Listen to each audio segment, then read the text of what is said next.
mercado de comunicação, de uma maneira geral, passa por uma crise hoje, não só no Rio de Janeiro, mas em todo o país, que muita gente aponta como a crise mais grave jamais vista nesse mercado. E nós estamos aqui hoje com a presidente do Sindicato dos Jornalistas aqui na cidade do Rio de Janeiro, a Paula Maia, que vai fazer uma análise para nós aqui. Nós vamos conversar um pouco sobre essa crise. Eu gostaria que você abrisse, Paula, falando como é que essa crise pegou o sindicato, né? Porque você assumiu e já com a crise em gestação. Como é que foi isso? Bem, na verdade, quando a gente fala em crise, a gente precisa pensar que não é uma só, né? A gente tem a crise econômica, que não é local, é mundial, que vai se agravando desde 2008. A gente tem essa crise econômica afetando a economia como um todo e, obviamente, também tem seus reflexos no nosso segmento. Mas eu diria que as demissões que a gente enfrenta e as perdas de direitos, de benefícios e a depreciação salarial não estão necessariamente relacionadas a essa crise econômica mais ampla. Porque a gente tem dados que mostram que o desempenho das empresas do grande patronato do jornalismo, né, organizado aqui no nosso país no chamado oligopólio da mídia, vai muito bem, obrigada. E, inclusive com os nossos patrões entre os mais ricos do mundo, né? A maioria dos nossos patrões está entre os 80 mais ricos do mundo, e o grupo dominante aqui no Brasil, que é o Grupo Globo, tem os seus donos entre os 5 mais ricos do mundo na revista Forbes. Então, esse é um dado que a gente não pode deixar de colocar para compreender que a crise que nos afeta aos jornalistas, ao jornalismo, ela envolve outros fatores. Eu diria que a gente enfrenta uma crise de modelo de negócio no jornalismo. A gente vive um momento de revolução tecnológica e os impactos dessa revolução envolvem uma reconcepção do que é a forma de fazer o jornalismo e a forma da sustentabilidade do jornalismo. Houve assim, um acesso muito mais amplo na sociedade aos meios tecnológicos e às novas plataformas, e isso pôs em xeque aquele modelo mais tradicional desses grandes patrões, né, com seus modelos caros, pesados, burocratizados, enfim. Então há essa crise de um modelo de negócio envolvendo não só o custo dessa estrutura, em contraponto a essa nova possibilidade de custo para fazer mídia, como tem também crise de modelo de negócio na própria forma de ocupar os espaços dessas novas plataformas e de uso dessas novas tecnologias. A gente vê aí os patrões tradicionais históricos meio que patinando nesse universo de novas possibilidades. E é incrível a gente imaginar que hoje, né, os concorrentes do Grupo Globo e de outras empresas desse oligopólio, como o Grupo do Estado de São Paulo, a Folha de São Paulo, o Abril, eles enfrentam, na verdade, a concorrência com Facebook, Twitter, Google, né, que são outras formas de atuar na comunicação, outras formas de ocupar o espaço da internet, em redes, e que esses patrões nossos, velhos conhecidos, eles não sabem se movimentar nesse espaço. Então, eles não aprenderam a lucrar nas novas plataformas, com as novas tecnologias, e não conseguem mais se compreender sobrevivendo no médio e longo prazo com os velhos modelos. Agora, Paula, uma coisa interessante desse seu raciocínio é que esse modelo de negócio inclui também uma parte ideológica, uma parte que é dos patrões que sempre estiveram aliados com o que existe de mais conservador, de mais reacionário na sociedade brasileira, e eles espelham isso E eu acho que está havendo uma crise de representatividade da imprensa. Os jornais não estão conseguindo dialogar. Quando você fala do Facebook, eu vi, por exemplo, a foto do negócio da nova Praça Mauá e os meninos pulando na água, como aquilo ali como uma desordem no cartão postal. Teve uma reação negativa muito grande no Facebook, uma reação imediata. Isso mostra para mim como essa grande mídia ficou dissociada da leitura que a sociedade faz do dia a dia. Concordo plenamente com a sua provocação, Rolo. E eu diria que é muito importante destacar que a crise não envolve só fatores econômicos ou tecnológicos. Envolve, de fato, uma questão subjetiva e, nesse sentido, envolve a forma como os veículos tradicionais de comunicação, no que toca o jornalismo propriamente dito, foi se consolidando da década de 90 principalmente para cá como instrumento de alavancagem dos negócios desses patrões e não como uma atividade de interesse público a serviço dos direitos da população, da defesa dos direitos da população, como se prescreve. É uma voz da sociedade, né? Não é isso. Né? Não. Na verdade, eu diria que a gente não pode ter ilusões e nem ficar naquela nostalgia de imaginar que no passado houve um jornalismo puro e voltado para os interesses da população e não para os interesses dos donos dos jornais. Mas a verdade é que houve uma ruptura de um modelo nesse sentido, do campo subjetivo, conceitual, das linhas editoriais. Até a década de 90, havia um certo conflito entre os interesses patronais e a pressão exercida pela própria redação, pela própria direção do jornalismo dessas empresas, para que, no resultado, se prevalecesse ainda essa disputa política pelo fim, pela finalidade do jornalismo. Informação. Isso. Seria isso. Eu diria que com a consolidação do neoliberalismo no mundo, isso teve um impacto no jornalismo, não foi só no Brasil, no mundo inteiro, em que o jornalismo foi cada vez mais despudoradamente sendo posto a serviço do interesse dos grandes negócios, do grande capital. O ponto de vista que é defendido e por meio do qual é apresentada a narrativa da realidade é o ponto de vista dos banqueiros, é o ponto de vista do agronegócio, é o ponto de vista das grandes transnacionais, empreiteiras, enfim, dos grandes negócios.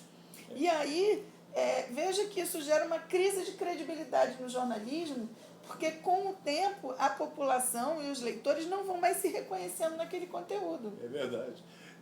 As pessoas não veem mais, aliás, as pessoas desconfiam, né? Quando diz assim, não, mas saiu, deu no Jornal Nacional, saiu no Globo, aí eles, pô, peraí.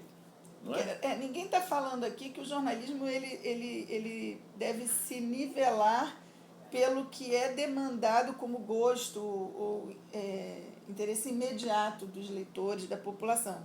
Acho que é importante a gente compreender que o jornalismo ele também tem um papel de incomodar inclusive os leitores, provocar reflexões, causar polêmica, né, com seu papel de trazer à tona aquilo que normalmente os interesses, de modo geral, na sociedade prefeririam manter oculto.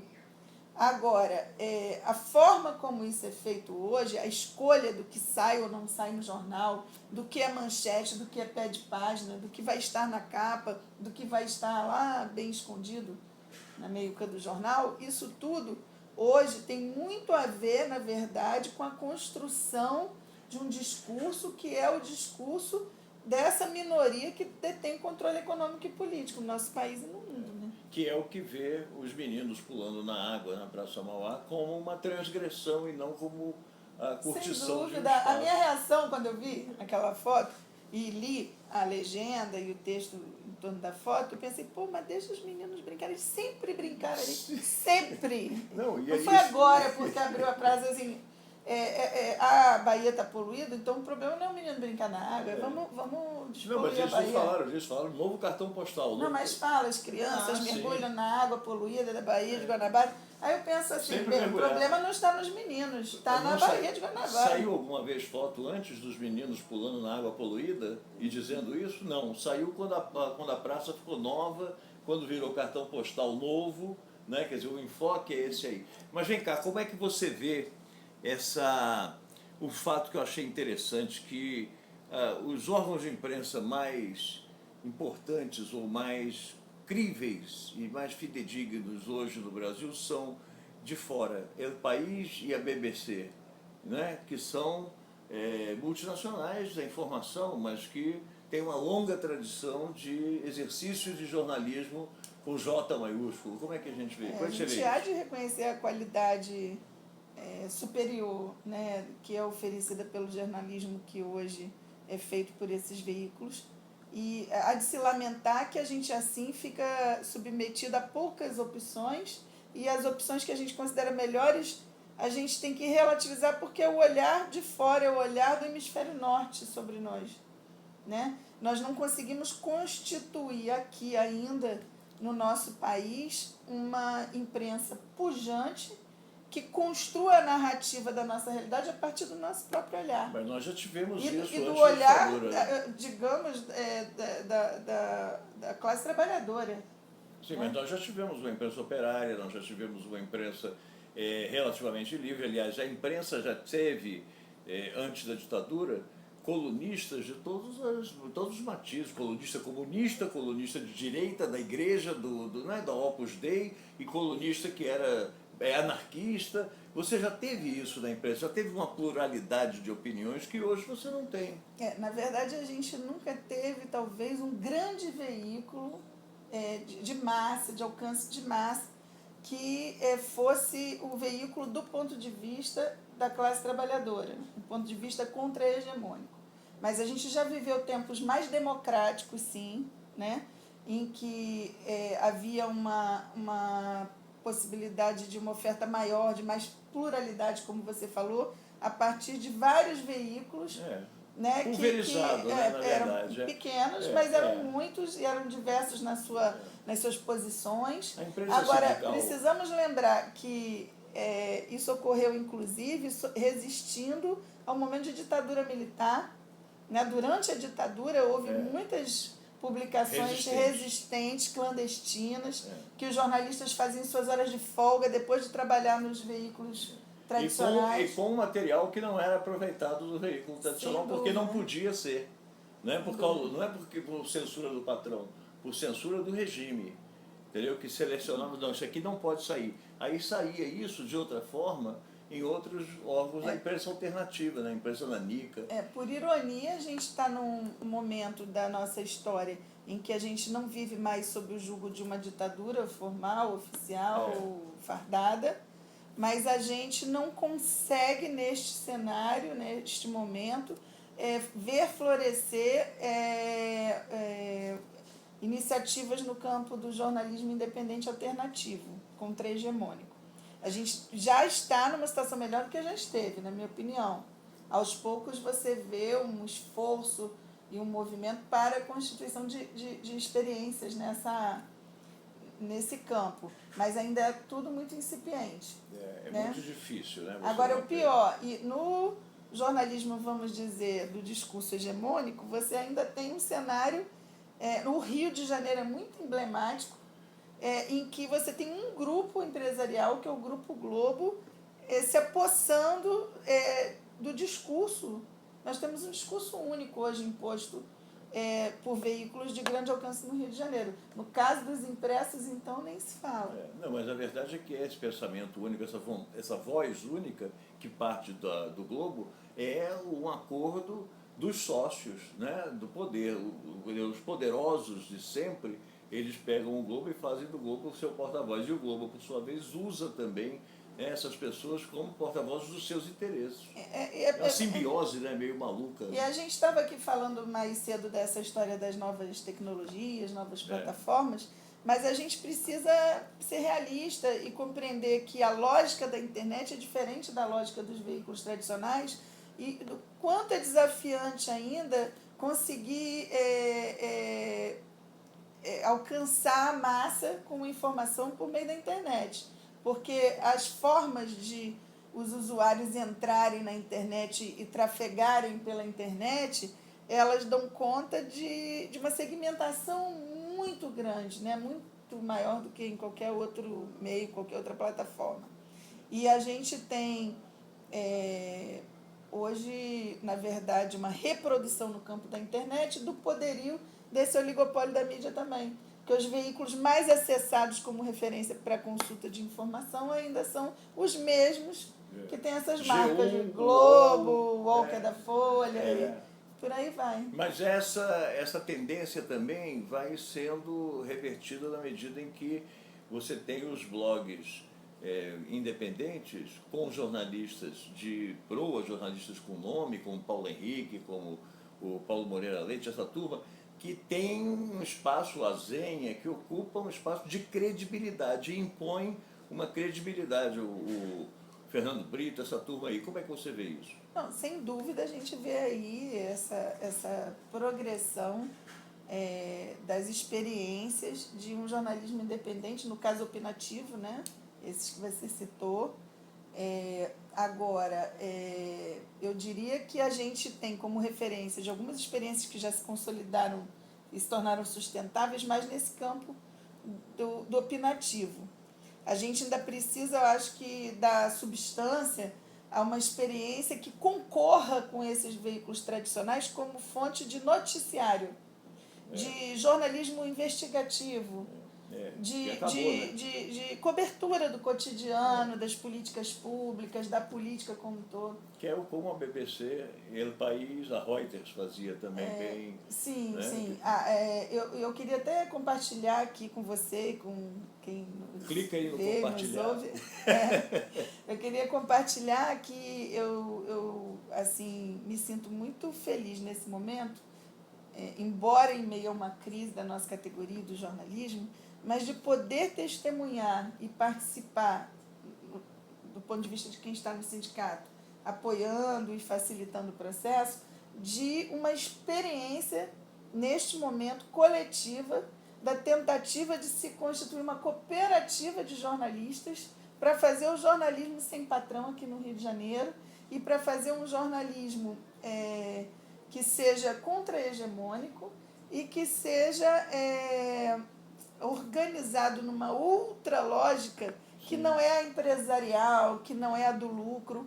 A ideia é que a gente veja prosperar no médio prazo uma experiência no Rio de Janeiro, eu diria que uma experiência piloto, de um jornalismo feito na lógica da cooperativa, mas a cooperativa nos conceitos, nos princípios da economia solidária, em que o objetivo é contribuir de forma solidária para uma outra lógica de sociedade. Legal. E que, inclusive, que isso se reflita na própria organização dos jornalistas na cooperativa. Como é que a pessoa que está acompanhando a nossa conversa aqui pode ter mais informações sobre isso? Até coleguinha que esteja interessado em ter mais informações, em até participar dessa iniciativa. Como é que pode fazer isso? Bem, para começar, nós temos nossa página no Facebook do Sindicato dos Jornalistas Profissionais do município do Rio de Janeiro. Nós temos o site jornalistas.org.br, jornalistas no plural, .org.br. Nós estamos no Twitter também, em outras redes, mas o Facebook é o nosso meio mais dinâmico de divulgação da nossa agenda. O nome do sindicato é Sindicato dos Jornalistas Profissionais do município do Rio de Janeiro. Mas também não podemos abrir mão dos contatos mais, vamos dizer, tradicionais. O nosso endereço, as portas estão abertas para que colegas e quem queira conhecer aqui nosso sindicato, na Evaristo da Veiga, número 16, 17º andar, na Cinelândia. E queria lembrar que nós somos um sindicato que neste ano estamos completando 80 anos. E tem o nosso telefone aqui, 3906-2450. Enfim, é bom o pessoal ficar atento, a gente deve divulgar até amanhã no máximo, a chamada para a nossa próxima reunião. Na verdade, já vai ser a 6ª reunião temática sobre esse projeto da Constituição da Cooperativa. E deve ser dia 6, às 17 horas, desculpa. Dia 6, às 17 horas, a gente tem com a participação nas reuniões de gente que já milita há muito tempo, tem experiência na consultoria para construção de cooperativas, o pessoal da Economia Solidária.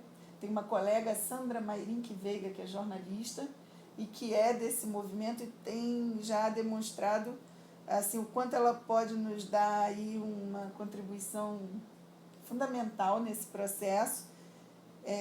E deve vir também no dia 6 um economista do Sul, Schmidt, o nome dele, eu não lembro o nome todo agora, que ele também é especializado em cooperativas de trabalhadores e na lógica da economia solidária. E quem está também contribuindo aí com esse processo é o pessoal da PUC, da Economia Criativa, o Léo Feijó, que é colega jornalista, professor lá. E, enfim, toda essa galera vem contribuir no debate, no diálogo com colegas que são oriundos dessa mídia tradicional, gente mais experiente, gente mais jovem, todo mundo junto, e a gente já tem um caldo aí de uma galera que está realmente com vontade de fazer algo diferente. Porque, veja só, Golo, é ruim a gente ser demitido, é difícil a gente superar esse desafio em meio a uma crise econômica que traz outros fatores que dificultam a reinserção no mercado, né? Mas, mais duro do que isso, tem sido a percepção na nossa categoria e dos nossos colegas de que também não eram felizes nesses lugares. A frustração, né, também é muito de que grande, não era possível, nesses lugares, fazer o jornalismo conforme os princípios que nos levaram a escolher o jornalismo como profissão, servir à sociedade, informação relevante, que contribua para as mudanças necessárias para a gente ter uma sociedade mais justa. Porque, afinal de contas, os nossos patrões ficam tentando enfiar nas nossas cabeças e na sociedade de que o jornalista ele é um mero agente técnico, reprodutor de informações, quando, na verdade, a gente tem um papel político a exercer na sociedade, um papel transformador por intermédio dessa nossa produção jornalística. Antes de qualquer coisa, o jornalista é um ser pensante, né, da verdade. Quer dizer, todos os profissionais são, mas o jornalista, por excelência, o repórter, por excelência, quando chega para cumprir uma pauta, ele já começa a fazer a seleção do que ele vai ouvir ali, do que quem é que ele vai... O que está acontecendo, o que aconteceu, na verdade. A primeira direção editorial é dele. Então, isso aí é que se perde muito quando você transforma um repórter num buscador de release, né? Lamentavelmente, o conteúdo do jornalismo tradicional, desses veículos tradicionais, está muito contaminado pelos interesses empresariais, enfim, políticos, econômicos dos patrões. Então, isso tem levado a uma perda de oportunidade de realização profissional nesses espaços, que eu diria que é um fenômeno tão mais grave do que ser demitido. Do que o fim da imprensa, né? Que é o que a gente vê na realidade. Não, na verdade, eu sou contra essa tese de que o jornalismo está em extinção ou os jornalistas estão em extinção. Não, isso não. Estou falando do fim da imprensa, o jornal. Não, o que é o jornal hoje? Eu não acredito que a gente tenha um cenário de fim. E, assim, algumas considerações muito importantes nessa questão, que eu fico triste mesmo, quando eu vejo algum colega postar no Facebook, salvem jornalistas, nós somos os micos leões dourados da vez. Eu falei assim, não somos. Eu gosto de usar uma outra imagem, que é a da Era do Gelo. Se estamos na Era do Gelo do jornalismo, os dinossauros não somos nós. Os dinossauros são nossos velhos patrões, eles que Aliás, se eu- virem com essa crise que já que eles inventaram. Já que é jornalismo, eu prefiro ser foca. Então, nós não somos micro, nós somos focas e vamos nos virar no gelo. E mais, eu diria que o jornalismo ele não vai acabar em nem os jornalistas, porque a sociedade precisa do jornalismo, precisa que jornalistas contribuam, né? É uma profissão tão fundamental quanto outras, né? Informação, como é que o ser humano vive sem informação circulando? Cada vez mais Informação, precisa da informação. voltada para o bem comum, né? Então, a gente, na verdade, vive uma crise que, na verdade, é o ápice de um determinado modelo que já se esgotou e que era um modelo que estava atendendo a interesses de uma minoria, de uma elite. Agora, eu acho que a crise, como toda crise, causa dor, né? Causa tumulto, mas a partir desse momento eu acho que pode surgir um novo jornalismo, um jornalismo novo em relação ao que a gente tem vivido, mas não novo na concepção, no ideal. Né? Um resgate, na verdade, né? De um jornalismo mais... Que eu não sei se já houve, eu não vivi para ver isso. Mas né? Infelizmente, o ideal, né? Mas eu acho que a gente não... Eu digo que não é novo no ideal. Né? No ideal, a gente sempre sonha com... E o resgate, exatamente. Desse princípio. Agora, eu diria que, além de não acreditar nessa extinção, eu gosto de trazer uma reflexão também sobre a própria situação dos impressos. Porque tem a tal crise dos impressos. Além da crise do modelo de negócios como todos os nossos patrões, que aí afeta tudo, de radiodifusão, afeta impressos, mas fala-se muito no obsoletantismo do impresso, né? E papel caro e que estaria levando à extinção dessa plataforma. Tenho minhas dúvidas. Tenho conversado com jornalistas de outros lugares do mundo. A gente teve uma roda de conversa aqui com um jornalista turco, de uma agência turca, semana passada. Ele trabalha num jornal na Turquia que tem 1 milhão de exemplares por dia. No Japão, eu tenho notícia de jornal com mais de 1 milhão de exemplares por dia. Na Alemanha, também. Em outros lugares da Europa, como na Inglaterra, também. Nos Estados Unidos, também. Então, assim, eu não diria que a gente pode imaginar que os impressos vão sobreviver às novas plataformas e novas tecnologias como eram antes. Mas daí a dizer que não há espaço mais para impressos diários, eu tenho minhas dúvidas. Eu acho que tem um problema aqui no Brasil que a gente está com obstáculos e desafios peculiares que outros países não enfrentam nesse aspecto. Eu acho que a gente não vai ter mais o impresso como ele existe hoje, ou seja, aquele modelo que você tem do jornal que é utilizado para você formar uma opinião pública e atendendo interesses dos patrões e dos grandes negócios, isso vai acabar. Isso não é o que tem na Turquia, não é o que tem na Alemanha, não é o que tem nem na França e nem no Japão. E nós vamos ter que achar o nosso caminho aí, porque isso aqui é um país de leitores, né, cara? Nós temos 200 milhões de pessoas, não é possível que você não tenha espaço aqui para livros. Você vê a indústria editorial e tudo isso. Eu não sei se os nossos ouvintes sabem, né, que os nossos maiores jornais hoje tem uma tiragem que não chega a 400 mil exemplares por dia. Que é o que? O Globo? Eu estou falando do Globo. 400 e do mil. Extra aqui no Rio tem menos. Na verdade, é entre 200 e 300 mil por 200, dia. 300 por dia. E a Folha de São Paulo e o Estadão não tem uma tiragem muito diferente disso. Né? Não. Impressionante. Então, isso para jornais que já tiraram mais de 1 milhão. Sim. O próprio Jornal O Dia, eu trabalhei numa época lá na década de 90 em que tinha 1 milhão de exemplares aos domingos. Hoje, infelizmente, o Jornal O Dia está numa crise. Está vendendo o parque gráfico, como aliás o Globo. Não, ele não pode vender, porque ele deu como bem garantia da dívida com os trabalhadores. Nem pode vender. Não pode. Gente, bom, vamos encerrar aqui. Deixa um recado aí. O que você deixaria, Paulinha, de recado para quem nos acompanhou nessa conversa até agora? Bem, para começar, de que a crise no jornalismo, a crise na comunicação, ela não é uma crise só que interesse a quem é profissional da área. É uma crise que interessa a toda a população, toda a sociedade. Eu acho que o desafio de vencer os obstáculos que a gente tem hoje para construir um jornalismo a serviço do bem comum, da democracia, da liberdade de expressão, do interesse público é um desafio de toda a população. E, nesse sentido, a população vai ser convocada em breve, eu acredito, no Rio de Janeiro e no Brasil já está sendo em diferentes graus, a contribuir nesse processo de construção desse novo jornalismo.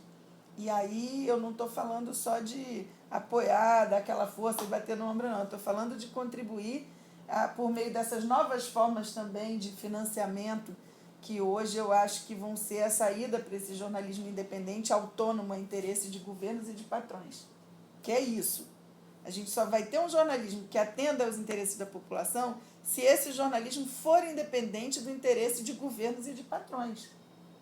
Porque o ponto de vista do jornalismo precisa ser o ponto de vista de quem olha criticamente para a realidade como um todo e fiscaliza essas forças da sociedade, tanto o poder público quanto esse poder do capital privado.